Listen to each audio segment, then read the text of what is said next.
政治に関わるべき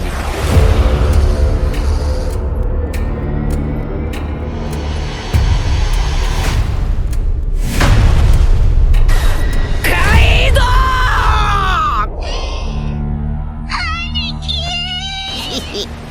Voilà bientôt plusieurs mois maintenant qu'Eiichiro Oda a mis en effervescence la communauté One Piece. Le fruit de Luffy, le Gomu Gomu no Mi, pourrait ne pas être son véritable nom et cacherait un secret dont le gouvernement lui-même pensait éteint. Le Zoan mythique Hito Hito no Mi modèle Nika s'est éveillé et le Gear 5 de Luffy est l'ultime pouvoir capable de vaincre Kaido. Le combat final des deux bêtes est sur le point de s'achever pour nous mener droit vers les plus grandes révélations de l'œuvre. La guerre pour le trône est sur le point de commencer. Bonjour à toutes et à tous et bienvenue pour cette review du chapitre 1044 intitulé Le guerrier libérateur.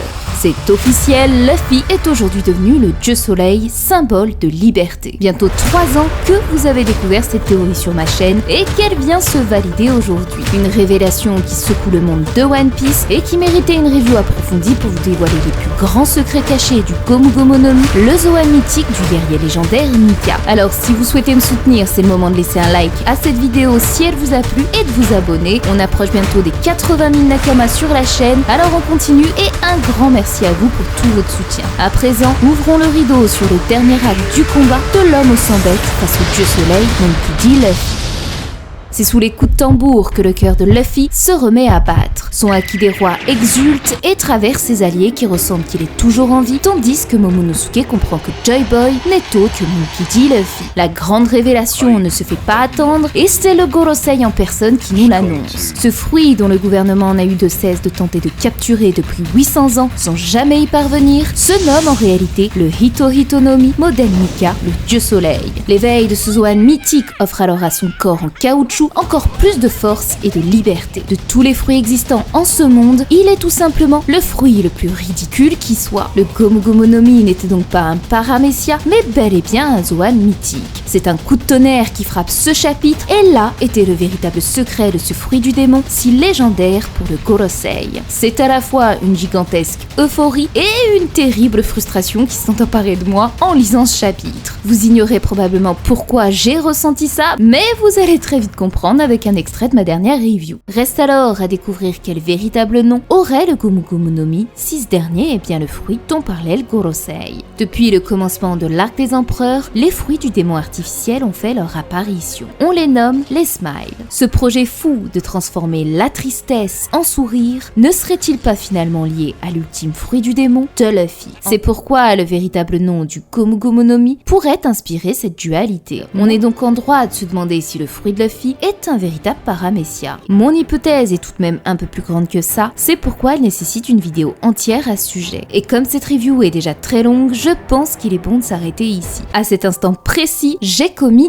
2 erreurs. La première, penser que j'aurais le temps de faire cette vidéo consacrée au véritable nom du Gomu Gomu no Mi. La seconde, tout simplement retirer le teaser que j'avais prévu sur le fruit du démon de Luffy dans ma review précédente. Parce que oui, vous le lisez bien, le Zoan mythique modèle Nika. C'est frustrant mais bien réel et ma théorie était donc exacte. J'ai volontairement ôté cette théorie de ma review parce que je pensais bêtement avoir le temps de l'approfondir dans une vidéo. Aujourd'hui, la révélation est faite et il s'agit bien du Zoan mythique modèle Nika. Alors à défaut de répéter mon erreur, je vais ici vous expliquer ma théorie. Celle où le Hito Hito no Mi modèle Nika ne serait nul autre que le tout premier fruit de l'humanité issu de l'arbre de la connaissance du bien et du mal, le fruit défendu mangé par Adam et Ève. Mais pour comprendre comment j'en suis arrivée à cette conclusion, on va déjà reprendre le début de cette théorie expliquée dans ma review du chapitre 1043. Je mettais donc en avant le principe des Smiles, thématique principale de l'arc du Nouveau Monde. Créés à partir du sad, symbolisant la tristesse, ces fruits deviennent alors des Smiles, le sourire, et tout ceci provient des recherches effectuées par un scientifique nommé Vegapunk, autrefois membre du MAD, la folie. Je me demandais alors si ce projet fou de transformer la tristesse en sourire ne serait finalement pas lié à l'ultime fruit du démon de Luffy. Car la particularité unique de ces fruits, au-delà d'être artificiels, était qu'ils étaient tous des Zoan. Si le fruit de Luffy était l'emblème du Smile et symbolisait Nika, alors il ne pouvait pas s'agir d'un paramécia, mais bien d'un Zoan. Et pas n'importe lequel, puisque si Nika est un dieu, le Zoan de Luffy se devait d'être mythique et ainsi emprunter l'épithète Hito Hito no Mi, soit le fruit de l'humain à l'image de Sengoku. Nous avions donc 3 caractéristiques à respecter: l'humain, le caoutchouc et le symbole du soleil à travers Nika. Et c'est le terme Sunachi qui m'a permis de comprendre comment ces 3 choses pouvaient se relier. Ce mot interdit, symbole de courage, signifiait littéralement en japonais « oublie ton nom pour obtenir la connaissance, la sagesse », l'éveil qu'on obtient en rejetant son identité. C'est le premier indice qui m'avait mis sur la piste du fruit de Luffy, car de la même manière que Luffy éveille son fruit, son nom tombe dans l'oubli pour réapparaître sous celui de Joy Boy. En japonais, le chi de Sunachi désigne la connaissance suprême apportée par Bouddha. Cette référence Bouddha va alors nous mener tout droit sur les traces du caoutchouc. Le caoutchouc est un arbre appartenant à la famille des Ficus elastica, soit ce que l'on nomme le figuier à caoutchouc. Cette famille d'arbres fut l'objet d'une grande vénération parmi les bouddhistes, puisque c'est sous l'arbre de la Bodhi que le Bouddha atteignit l'éveil, l'illumination. Tout comme Luffy aujourd'hui est parvenu à éveiller le fruit du caoutchouc. Le figuier, quant à lui, a une symbolique très particulière. Tout d'abord, il peut se traduire en japonais le premier fruit qui a tout construit, mais surtout le fruit qui reflète le soleil. Cette symbolique de premier fruit lié au soleil m'a alors mené à la seconde référence, le fruit défendu issu de l'arbre de la connaissance. Dans la religion juive, le fruit défendu mangé par Adam et Ève n'était en réalité pas une pomme, mais bien une figue issue de l'arbre de la connaissance du bien et du mal. Avant d'avoir goûté au fruit défendu, Adam et Ève étaient donc inconscients du bien et du mal, ce qui symboliserait métaphoriquement l'éveil du fruit de Luffy. En ayant mangé le Hito Hito no Mi, fruit de l'humain, il apporterait la connaissance du bien et du mal qu'il s'est produit durant le siècle oublié. Comme l'a si bien expliqué Clover sur les terres de l'arbre de la cognition, même si notre passé est mauvais, il faut assumer ce qu'on a fait et avancer. Mais surtout, c'est bien l'arbre d'Ève trônant au-dessus de la terre rouge de Marie-Joise qui apporte lumière et oxygène aux hommes poissons. Ne serait-il pas finalement lié au fruit de Luffy? D'autant que la combinaison japonaise du terme Ni, signifiant terre rouge, et Ka pour fruit, pourrait alors signifier Nika, le fruit de la terre rouge. Mais ce qui va suivre va d'autant plus accroître cette idée. J'ai par le passé et à de nombreuses reprises évoqué la symbolique entre le Christ et Luffy, que ce soit lorsqu'il sonna la cloche de Chandora pour marquer la renaissance du Sauveur, ou encore la révolte chrétienne qui mena à la fermeture du Japon, le christianisme est fortement utilisé par Oda dans son œuvre. Et vous allez comprendre d'autant plus pourquoi aujourd'hui Nika semble totalement relié. Jésus était considéré comme l'incarnation du soleil. C'est pourquoi lors de sa naissance, la date du 25 décembre fut choisie par le pape afin d'effacer les fêtes païennes se déroulant à cette époque de l'année. Les Romains fêtaient la naissance du soleil invaincu, aussi connu comme les Saturnales, célébrant le passage du solstice d'hiver et symbolisant la lumière victorieuse triomphant des ténèbres. Cette même fête qu'on retrouvera par ailleurs dans One Piece sur l'île d'Elbaf et où Pandora, ce soleil flamboyant, viendra calmer les ardeurs d'une jolie petite Mama. Cette fête visait à reproduire un âge d'or où régnait une égalité entre les hommes, où l'autorité des maîtres sur les esclaves n'était plus et résonnait comme un moment de liberté. Les Romains organisaient alors de grands banquets sans qu'aucune guerre ne puisse être engagée. Ils tentaient ainsi de recréer le paradis perdu où tout n'était que plaisir et joie. Ainsi, cette symbolique du soleil associée à Jésus me rappelait beaucoup Nika, le guerrier libérateur du peuple esclave et dont aujourd'hui Luffy se voit incarné. Cet homme protégeant les peuples opprimés et offrant comme conclusion à chacun des arcs un grand banquet final. La thématique chrétienne était donc très importante et au corps même de One Piece. Et ce qui va suivre va tout simplement confirmer cette hypothèse. Dans la tradition grecque, on utilisait un christogramme signifiant Jésus auquel on l'accompagnait du terme Nika, signifiant Jésus-Christ victorieux en l'honneur de la résurrection du Christ. Dans One Piece à présent, c'est précisément au moment où les battements du cœur de Luffy cessent que Nika apparaît sous les coups de tambour. Tout comme à la création du monde, Dieu dit que la lumière soit et la lumière fut. Or, c'est bien la voix qui exista avant la lumière.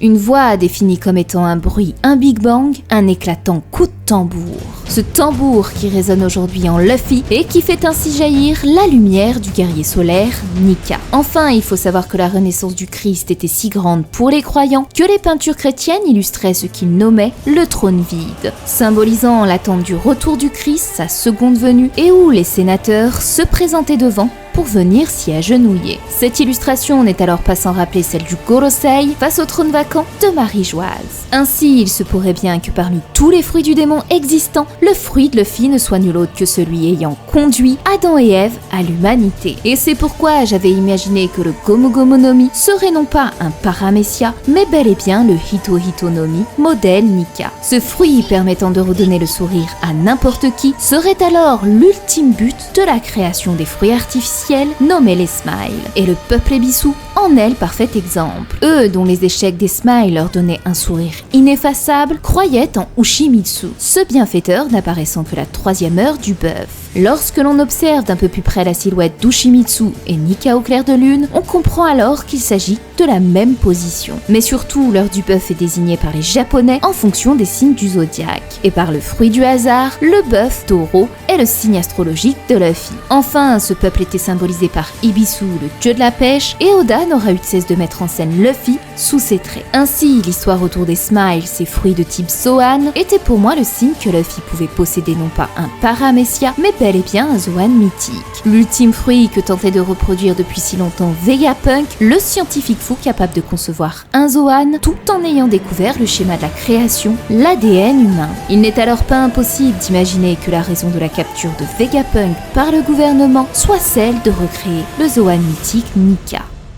Mais au-delà de cette théorie qui n'a malheureusement pas pu être dévoilée avant la révélation de ce chapitre, c'est une autre qui s'est totalement confirmée aujourd'hui. C'est désormais acté et le doute ne persiste plus, Luffy est donc bel et bien considéré comme le dieu soleil. Nous pouvons donc officiellement dire aujourd'hui que cette théorie est validée. Une hypothèse que j'ai publiée il y a bientôt 3 ans et dont je mettais en lumière toute la symbolique autour de l'aube ainsi que les références faites aux différents dieux solaires à travers Luffy. Alors plutôt que de me paraphraser, je n'ai qu'un conseil, regardez cette vidéo. Elle est remplie de foreshadow qui indiquent les références qu'a emprunté Luffy aux différents dieux solaires de notre monde. Du scarabée ayant fait hésiter Luffy avec le One Piece, en passant par ses nombreux empoisonnements jusqu'aux mini-aventures d'Ener. Vraiment, je pense que vous ne serez pas déçus. Mais si Luffy possède le Zoan mythique du dieu solaire Nika, faut-il encore trouver d'où provient ce dieu dans notre monde? Parce que oui, jusqu'à présent, Oda a toujours respecté l'origine de ces Zoan mythiques. Que ce soit le fruit de Kaido, inspiré de la légende de la carpe Koi devenant dragon, ou encore de Marco et son fruit du phénix, ces créatures mythologiques proviennent bien de notre monde à nous. Alors la question réside, d'où provient ce dieu solaire Nika? Après avoir écumé toute l'encyclopédie Google d'Afrique, du Japon, en passant par l'Inde jusqu'au Brésil, je ne suis pas parvenue à trouver de dieu solaire ayant un pouvoir élastique et surnommé le guerrier libérateur des esclaves. Mais j'ai cependant trouvé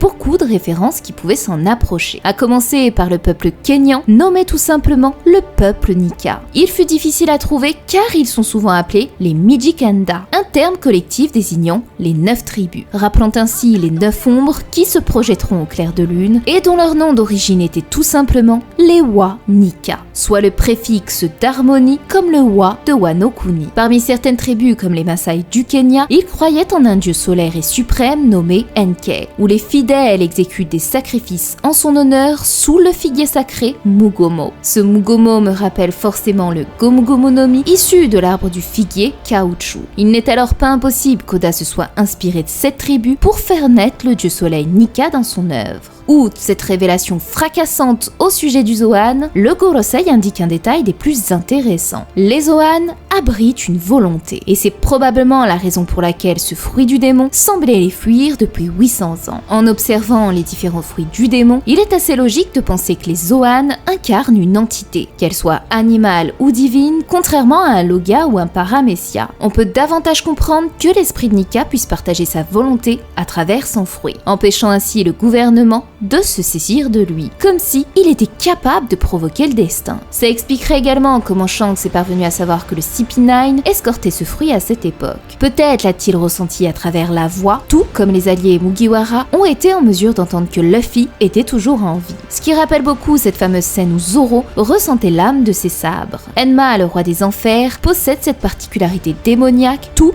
comme les fruits du démon. Ce qui est sûr, c'est qu'à nouveau, Oda instaure une énigme autour de la volonté de toute chose. Après la volonté d'Eddie, la volonté du conquérant à travers le Haki des rois, c'est à présent au tour des Zoan. J'ai ce sentiment qu'Oda tente de montrer les croyances des anciens peuples, celles indiquant que les esprits résidaient en toute chose, la faune, la flore et même les objets. Le tout est de savoir à présent qui étaient autrefois ces âmes d'il y a 800 ans. Tandis que le haki des rois de Luffy gronde sur les derniers mots du Kurosei, indiquant que parmi tous les fruits existants en ce monde, ce fruit est le plus ridicule qui soit, cette révélation s'entrecoupe sur l'affrontement d'Iori face au terrible Orochi. Elle lui révèle son vrai visage caché jusque-là par un masque. Même le ventre vide et portant des haillons, elle n'a jamais eu honte de porter le nom de son père, le grand Oden Kozuki. Une scène des plus touchantes et un parallèle extrêmement bien géré de la part d'Oda entre Nika et Oden. C'est par la danse et le rire que tous deux ont été désignés par l'adjectif stupide. Un parallèle qui s'intensifie lorsqu'Iori demande à son père si ça ne l'ennuie pas de voir que tout le monde se moque de lui. Ce qui n'est pas sans rappeler cette scène mémorable du premier chapitre où Luffy disait avoir honte d'avoir pris en adoration Shanks, qu'il a traité de lâche pour n'avoir pas résisté face à l'ennemi. Les années ont passé et Luffy reproduira cette scène à l'identique à Mocktown, puis à chacun de ses combats où il offrira à ses ennemis un immense sourire. Dès lors, la scène s'embrase grâce à Kanjuro et nous conduit vers le dernier acte de ce chapitre. L'aube est proche et la lune est à son zénith, illuminant la silhouette de Luffy. Il est ici le plus puissant pouvoir qu'il peut invoquer, le Gear 5 Nika.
C'est une scène des plus improbables à laquelle nous venons d'assister. Eiichiro Oda nous plonge au cœur même de l'art du cartoon pour dépeindre l'aspect libre et fantaisiste du fruit de Luffy. Il introduit ici de nombreuses références de cet univers magique pour illustrer tout le ridicule de ce fruit, lui offrant toutes sortes de situations illogiques et drôles. Et c'est bien là qu'Oda nous justifie la résurrection de Luffy. Le cartoon est la notion même de ne jamais dramatiser des situations qui tournaient à la tragédie. C'est à contre-pied qu'il prend ses lecteurs et porte fièrement et intelligemment ce pourquoi il écrit depuis 24 ans. Il nous l'a annoncé et dit depuis très longtemps dans le SBS 65. S'il a donné ce fruit à Luffy, c'est en partie parce qu'il est drôle. Il n'aurait jamais pu raconter une aussi longue histoire sur Luffy s'il avait fait de lui un personnage droit, fort et cool. C'est précisément le genre de manga qu'il voulait dessiner. Et aujourd'hui, il nous le montre à la perfection. La loi du plus fort n'existe pas dans les cartoons, c'est l'imagination qui prime. Voilà pourquoi le Zoan mythique Nika est si libre et inventif.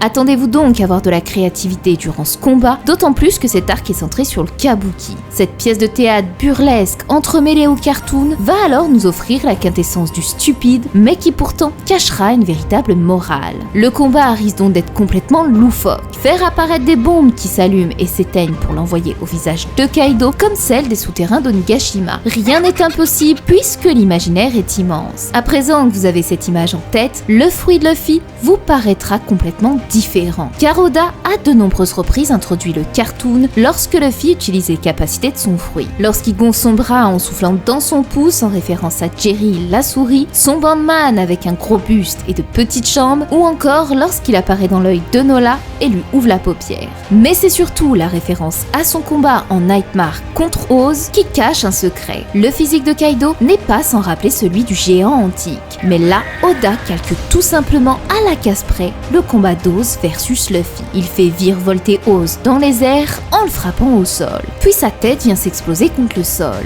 Le tout symbolisé par le chapitre 479 appelé le guerrier de l'espoir, avec en cover la danse des singes aux côtés de Franky, l'homme à l'origine du Sunny, tandis que dans le 1044, il est nommé le guerrier libérateur, ce dieu solaire qui fait danser au son des tambours. Une justesse et une finesse que j'ai tout simplement adoré et qui démontre démontre une fois encore toute la maîtrise d'Oda dans son œuvre. Quels que soient les sujets qu'il aborde, le rire est la chose capable d'illuminer votre vie. Et malgré ce côté burlesque de la scène, il parvient tout de même à prendre ce ton solennel avec Kaido. Cet homme aux 100 bêtes, sans foi ni loi, porte en lui un honneur sans faille. Il remercie Luffy d'être revenu et s'excuse parce qu'il ne voulait pas gagner de cette manière. Ce déshonneur tel un samouraï, il nous l'avait déjà montré avec la sorcière et sa victoire non méritée face à Oden. Tout le respect qu'implique cette scène en étant entourée d'un humour totalement insensé est pour moi une véritable réussite de la part de l'auteur. Il termine cette page avec le visage de Luffy qui se dévoile pour mon plus grand bonheur. Il semble comme un enfant, mais pourtant bien adulte dans sa détermination à conclure cette bataille. Cette bataille, annoncée comme l'ultime partie par le narrateur, présage que les portes de Wano Kuni sont sur le point de s'ouvrir.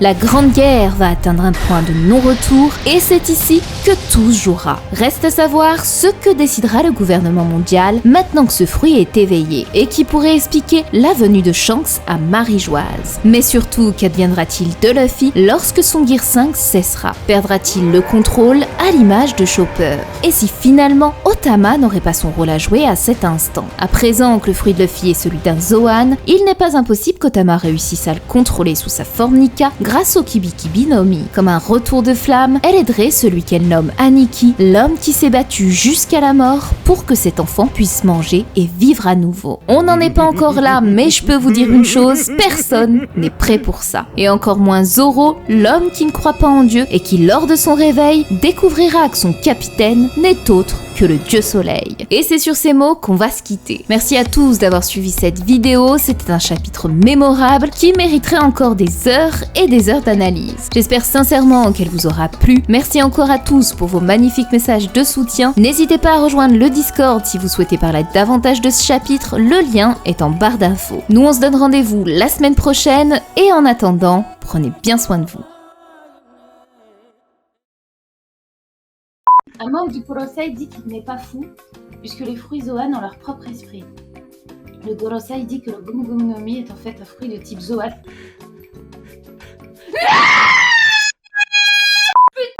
Je te l'ai dit, putain, j'ai le seum, ah, je suis dégoûtée. Ah, je suis dégoûtée. Non, mais c'est une blague, c'est mes notes. C'est mes notes. J'ai le tétrasum. Oh, le tétrasum. Non, non, non, non, non. Je suis dégoûtée. Je vais péter un câble. Je te l'ai dit. Je t'ai dit, et si en réalité ce serait un Zoan? Et ce serait, je te l'ai dit 15 fois.